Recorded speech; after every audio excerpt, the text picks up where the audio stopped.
MHA, Veil of Shadows. Part 1, The Girl Behind the Blindfold.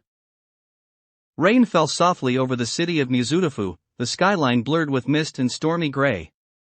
Uehai stood tall, unfazed by the elements, its towering gates shielding the next generation of heroes. Inside Class 1A, the chatter buzzed with a strange energy. Aizawa-sensei had said a transfer student would be arriving. That was unusual enough. But a transfer this late in the semester? Unheard of. Do you think it's a recommendation student? Mina whispered excitedly to Jairu. Maybe it's someone from abroad. Shiro added. Bakugo scoffed from the corner, arms crossed. Who cares? They'll just slow us down. Midoriya, ever the analyst, was already scribbling in his notebook. A student who joins midterm must have some sort of unique circumstance. Maybe their quirk is. The door slid open with a shfft. Silence. A tall girl stepped through, her presence quiet but heavy. She wore a long, dark robe made of what looked like layered black feathers. A silver chain wrapped loosely around her waist, a small cross dangling from it. Her hands, gloved in white, ended in claw-like fingers. Her face was pale, expression unreadable, with a soft pink blush across her cheeks, yet her eyes were completely hidden beneath a white bandaged blindfold. I am Nix Kurayami, she said, her voice soft, almost melodic, but utterly devoid of emotion. I don't need friends. The class blinked. Oh, okay then, Kaminari mumbled under his breath. Aizawa stood behind her, his hands in his pockets. She's not here to socialize. She's here because she's strong. You'll find out how strong soon enough. Kurayami, seats over there. Nix glided across the room without another word, her feathered robe swaying as though it moved on its own. Todoroki watched her closely. She doesn't use her eyes. That means she either doesn't need them, or they're dangerous. Bakugo grunted. She's nothing special. Midoriya, however, was already scribbling. Kurayami Nix. Quirk unknown, feather manipulation? Stealth? She's not showing any signs of aggression, but her whole vibe is. The lights in the classroom dimmed for a moment. The feathers on Nix's robe had shimmered just for a split second. Almost like a pulse. Then they were normal again. End of Part 1. Next, Trial by Shadows, Nix's first combat trial with Class 1A. MHA, Veil of Shadows. Part 2, Trial by Shadows. The training grounds buzzed with excitement and nervous tension. The class had gathered at Ground Gamma for what Aizawa referred to as a compatibility combat exercise. Translation? Sparring. Friendly in name, ruthless in nature. Alright, Aizawa began, his monotone voice slicing through the noise. Today's pairs will be randomized. You'll be graded on technique, control, and teamwork. Nix stood at the far end of the line, motionless as always, her white gloves clasped in front of her, the silver cross on her forehead catching the light of the sun overhead. The white blindfold still covered her eyes, untouched. Kurayami, Aizawa called. Yes, she replied, not even turning her head. You're with Midoriya. All eyes turned to Deku, who almost dropped his water bottle. And me, he stammered. Aizawa nodded. You're both close-range specialists with high mobility. Let's see how you adapt. Midoriya looked over at Nix, offering a nervous, polite wave. I am looking forward to working with you, Kurayami-san. Nix tilted her head slightly. Don't get in my way. That was the only reply he got. Their opponents were Ida and Mina, a blend of speed and unpredictability. The terrain, a twisting maze of metal platforms and industrial corridors. The moment the whistle blew, chaos erupted. Ida bolted forward like a rocket, while Mina used her acid to melt obstacles and redirect Nix's movement. Deka charged ahead, aiming to block Ida's path. But Nix vanished. Where? Mina barely finished the thought before the space around her dimmed.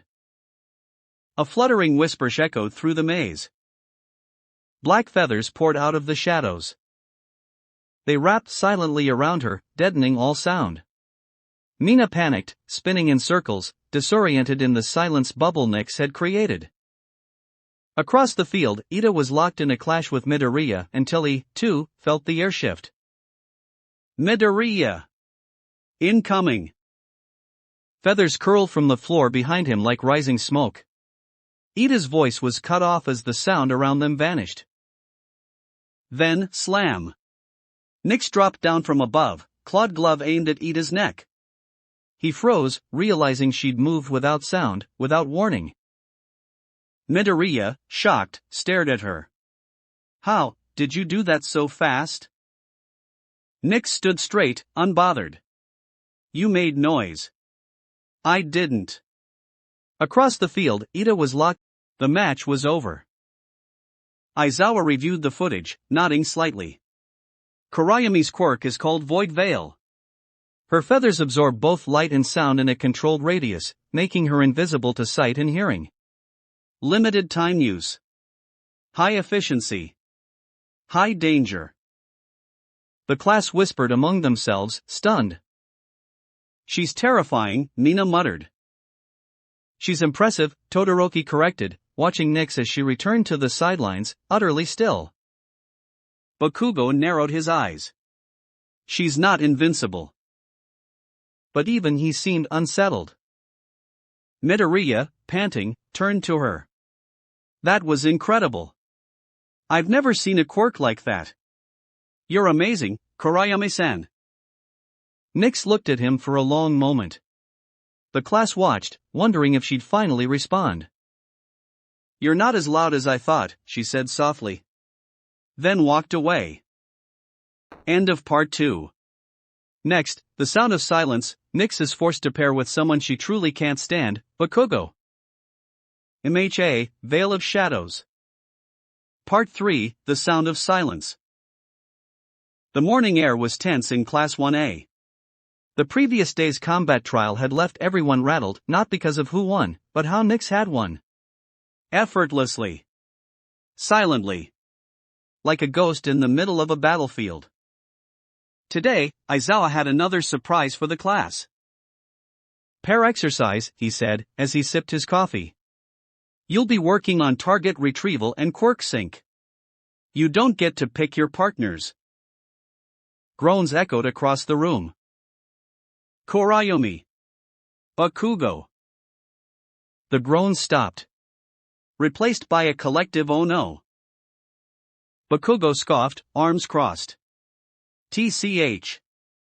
This freakin' blind bat? Are you kidding me? Nyx stood, unfazed. I can hear your heartbeat. It's annoying. The tension could have snapped steel. Midoriya winced. This isn't going to end well. The mission was simple: infiltrate a replica villain hideout, retrieve a hostage dummy, and get out, all while being hunted by a remote-controlled defense system. It required stealth, timing, and coordination.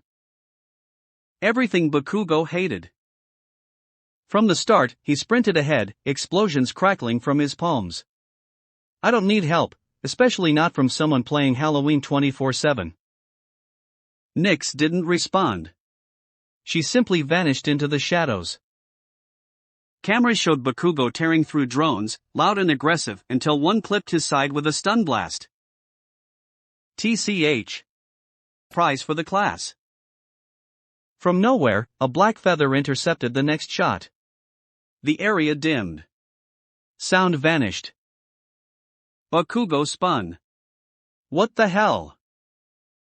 Nyx appeared behind him, her blindfold fluttering as she whispered, "Be quiet. You're going to get us both killed." They stood still in the silence bubble, surrounded by black feathers swirling like ash. Bakugo glared at her. You really think you're better than me? I think I'm quieter. The feather veil moved with them now, muffling their movements. Together, they made it into the hideout, dodging lasers and traps with eerie efficiency. Bakugo blasted a doorway open. Nyx shielded them both from the sound with her cloak. He growled under his breath. This teamwork crap sucks. Nyx touched his arm briefly, calm, firm. Then don't think of it as teamwork. Think of it as survival. They emerged 5 minutes later with the dummy hostage and minimal damage. Aizawa simply nodded. Surprising. Efficient. Unlikely synergy. Bakugo stormed off, muttering, "Stupid goth ninja." But the class had seen it. They didn't get along. But they worked. Somehow. Later that night, Nyx sat on the dorm balcony alone. The stars shimmered dimly above. She lifted a hand, letting one dark feather spin from her fingers into the wind. Behind her, Bakugo stood in the hallway, arms crossed. "You're not bad," he muttered. Nyx didn't turn. "You're not quiet. TCH. But he didn't walk away. End of part 3. Next, Blindsided, the first villain encounter, and Nyx faces a quirk that forces her to question everything she's suppressed. MHA, Veil of Shadows. Part 4, Blindsided. The stars hung high over UA dorms, quiet except for the soft chirping of crickets and the occasional rustle of feathers. Nyx sat alone on the dorm rooftop, her knees drawn to her chest, arms wrapped around them. The wind tugged at her long black hair, the silver cross glinting faintly above her bandaged eyes. She didn't notice Midoriya approach until he cleared his throat. Hey, he said gently. Mind if I sit? She didn't answer. But she didn't stop him either. He took that as a yes. For a while, there was only the sound of wind between them. Midoriya glanced sideways, fidgeting with his sleeves. I wanted to ask you something, he finally said. About your quirk. And why you wear that. Nyx didn't move. Then she sighed, barely audible. You want to know if I'm blind? Midoriya hesitated. I mean, no. Not unless you want to tell me. Your quirk is incredible, and I've been analyzing it and... I can see, she interrupted. Midoriya blinked. You can? She nodded once. But I don't want to. He frowned, confused. You don't want to? Nyx extended a hand into the moonlight, and a single feather materialized in her palm, deep black, shimmering with a faint void-like pulse. My quirk is called Void Veil, she said. I create these feathers from a pocket of shadow energy I generate internally. When released, they absorb light and sound within a fixed range. They can wrap, cloak, silence, or smother. Midoriya leaned in, eyes wide. But, if I see when I'm using my quirk at full capacity, my vision doesn't return to normal. She paused. I start to see people's energy. Movement trails. I see their emotions as light. Midoriya whispered, That's incredible. Nyx's voice hardened. It's painful. Too bright. Too loud. People don't know how much they scream on the inside. Her fingers clenched. I wore the blindfold to block it out during training. Then, I realized I preferred the silence. No glowing lies. No questions. No sympathy. Midoriya looked at her with quiet awe. And the robe? She smirked faintly. The feathers are part of me. My quirk keeps them close. They shield me, like a second skin. And the cross? My mother's. She used to tell me to carry light, even in shadows. Midoriya leaned in, eyes wide. He didn't know what to say. All he could do was sit in silence, sharing the stillness she fought so hard to preserve. And for the first time, Nyx didn't mind the silence being broken. End of part 4. Next, Shadow vs. Spotlight, a villain with a sound-based quirk threatens UA, and Nyx finds herself exposed in more ways than one. MHA, Veil of Shadows. Part 5, Shadow vs. Spotlight. The morning at UA was as normal as it could be, students chatting, training plans pinned to the board, the buzz of caffeine and nerves. Nyx sat still as ever in her corner, cross glinting faintly under her black bangs, blindfold unmoved. But the silence didn't last. A sudden siren shattered the peace. Emergency alert. All students report to evacuation zones immediately. The class froze. Midoriya's head shot up. Another drill? No, said Ida grimly, checking his device. It's real. One confirmed villain, North Gate breach. Mina gasped. Already? We just started this semester. The name crackled through the intercom next, direct from Principal Nizu himself. Codename, Spotlight. Quirk, Amplify. Convert sound waves into kinetic blasts. Avoid open areas. Pro heroes en route. Bakugo growled. So he yells things and they explode? Sounds like me, but louder. Aizawa appeared in the doorway, scarf coiled like a viper. Kurayomi. Midoriya. Jairu. Todoroki. You're with me. Now. Nyx rose silently, her robe of black feathers already trailing behind her. The group moved fast through the shadowy corridors of the East Wing.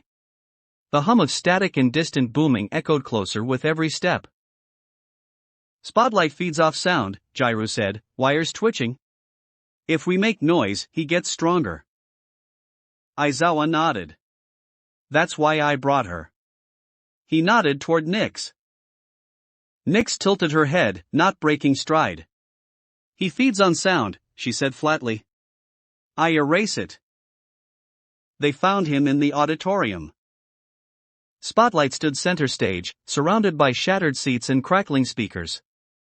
His body pulsed with visible vibrations, sound waves dancing across his fingertips. A headset wrapped around his ears, thumping with deep bass.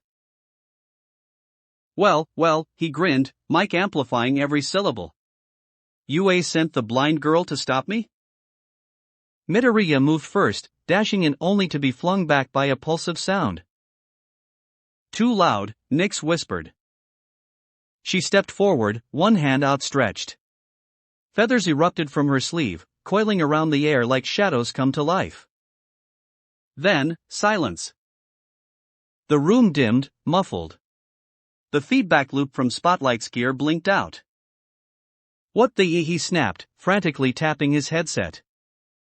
Nyx walked slowly toward him, each step quiet, surrounded by her own cloaking field. I see you, she said. Even through the noise. Spotlight raised his arm, tried to scream a sonic blast, but nothing came. No sound. Just black feathers and suffocating quiet. Then her glove touched his chest. With a soft thump, he was down unconscious, wrapped in the soft, silent darkness of her veil. Later, in the debriefing room, Aizawa crossed his arms. You adapted quickly. I silenced him, Nyx replied. It's what I do. But something lingered in her voice. Just for a second, a tremor. Midoriya noticed. You okay? She hesitated. For a moment. I almost wanted to hear him scream. The room was quiet. Nyx turned her head slightly toward Midoriya. Maybe I'm not as emotionless as everyone thinks. End of part 5. Next, Cracks in the Veil, a new classmate challenges Nyx emotionally, and a secret about her past comes dangerously close to surfacing. MHA, Veil of Shadows. Part 6, Cracks in the Veil. The villain incident had passed. Spotlight was in custody, the students were safe, and UA returned to its usual rhythm on the surface. But something had changed. Especially in Nyx. She still moved like a phantom, her blindfold still wrapped tight, her footsteps barely audible. But beneath the calm? Restlessness. Even during lunch, she sat alone outside under a tree, untouched tray beside her. Her feathers coiled tighter around her than usual. Midoriya, Todoroki, and Uraraka exchanged looks nearby. She hasn't spoken all day, Uraraka whispered. Not even to Midoriya. She's always quiet, Todoroki replied. But, something's different. Midoriya nodded. She said something after the spotlight fight. About wanting to hear someone scream. Todoroki's eyes narrowed. That's not nothing. Before they could discuss it further, the door slammed open. Transfer student, Aizawa muttered, walking in with someone new behind him. Try not to make this a circus. The boy that followed had shaggy silver hair, a confident gait, and a slightly smug expression. His eyes, like ice, locked on the room like he already knew where he belonged. Name's Kage Mizuno. Quirk, refraction. I bend light and energy. Try to keep up. Bakugo immediately glared. You better not be flashy. Oh, Kage said, smirking, I'm made of flash. Laughter. Even Kaminari chuckled. But Nyx didn't move. Then Kage spotted her, still, blindfolded, cloaked in black feathers. Ha! What's with the funeral look? The air tensed. Everyone turned. Nyx didn't respond. But her fingers twitched. Kage chuckled. Don't tell me she's the quiet type. You know, if I can't see your eyes, how am I supposed to trust you? Midoriya opened his mouth, that's enough. No, Nyx interrupted. Her voice was steady. Too steady. She stood slowly. You want to see my eyes? She asked. Kage raised a brow. I mean, yeah. She took a step forward. Then stopped inches away from him. If you could see them, she whispered, you'd never sleep again. Kage blinked, taken aback. TCH, edgy much? But even he looked away first. That night, Nyx stood in front of her dorm mirror, fingers brushing the edge of her blindfold. A single black feather floated to the floor. Her hand trembled. She whispered, am I still hiding, or protecting everyone? Outside, in the hallway, Kage stood by the door, quietly watching. End of part 6. Next, refraction. Nyx is paired with Kage for training, and the tension between them ignites a dangerous reveal neither of them is ready for. MHA, Veil of Shadows. Part 7, Refraction. The next day, Class 1A gathered in Gym Gamma for partner drills. Cementos had restructured the arena into an open, circular battlefield and urban combat sim with narrow alleys and high scaffolding. Aizawa stood at the center, arms folded. Today is about synergy, he said. Control your quirks. Trust your partners. No solo hero survives long. The class murmured with curiosity, everyone wondering who they'd get paired with. Nyx stood in her usual quiet corner, feathers still wrapped around her, the air around her slightly colder than normal. Aizawa began reading names. Todoroki and Kirishima. Jairu and Kaminari. Yayorozu and Siro. Then Kurayumi and Mizuno. The room tensed. Nyx didn't move. Kage raised his brows. Seriously? Aizawa didn't blink. You need to learn to cooperate. Both of you. Training simulation, begin. The moment the buzzer sounded, Nyx vanished into the shadows of the alley. Kage sighed and activated his quirk, his body refracting light until he shimmered like a prism, barely visible. Guess I'm doing this solo, he muttered. But around the corner, Nyx was watching him through her veil. She could see his movements and energy echoes erratic, unsure. He wasn't trying to work with her. He didn't trust her. Then came the test, Two combat drones dropped from the rooftops, weapons armed, programmed to detect both light and heat signatures. Kage dove into cover, blasting one with a redirected beam. The second aimed at him and fired. Thwip! A black feather sliced the air, coating the drone in silence and shadow. Its sensors blinked out as it crashed harmlessly into a wall. Kage blinked. Did you just save me? Nix's voice echoed from somewhere unseen. No. I neutralized a threat. He gritted his teeth, annoyed. You know, for someone who can erase sound, you sure talk like you're better than everyone. Silence. Then Nix appeared behind him, her blindfolded face close to his ear. No, she whispered. I just know who I am. They cleared the course. Barely. But when it was over, Kage didn't smirk. He looked at her differently, like she wasn't just a ghost in black. Back in the locker room, Midoriya caught up to Nix. Hey, you okay? You worked well with him. Nix nodded once. I can't see him, but I understand him. He hides in light the way I hide in dark. Midoriya smiled. Then maybe you're more alike than you think. She didn't smile back. But she didn't disagree. End of part 7. Next, the feather and the prism. When a training accident exposes Nix's power in full force, Kage sees something he was never meant to and starts asking dangerous questions.